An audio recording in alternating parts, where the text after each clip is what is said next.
ભરૂચના સુકલતીર્થ પાસે વરસાદના કારણે કાર અને રિક્ષા પર મહાકાય વડલો તૂટી પડતા કાર અને રિક્ષામાં સવાર 3 લોકોના મોત થયા હતા।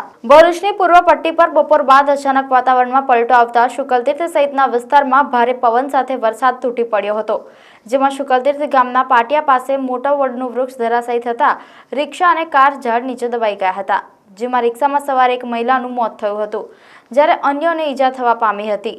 જો કે કારમાં અંકલેશ્વરથી મેચ રમવા આવેલા યુવાનો વરસાદ પડતા પરત ફરી રહ્યા હતા, તે દરમિયાન વૃક્ષ પડતા તેમાં સવાર ડ્રાઈવર સહિત અન્ય લોકો પણ ફસાયા હતા, જેમાં હિતેશ હસમુખભાઈ પટેલ અને હાર્દિક બાલુભાઈ પટેલને ગંભીર ઈજાઓ પહોંચતા જ તેમને સારવાર હેઠળ ભરૂચની ખાનગી હોસ્પિટલમાં લાવતા તેમનું બંને મિત્રોનું હાજર તબીબે મૃત જાહેર કર્યા હતા। આ ઉપરાંત દક્ષાબેન ઠાકોરભાઈ વસાવાનું પણ મોત નીપજ્યું હતું। ઘટના અંગે નવીપુર પોલીસે અકસ્માત મોતનો ગુનો નોંધી વધુ તપાસ હાથ ધરી છે।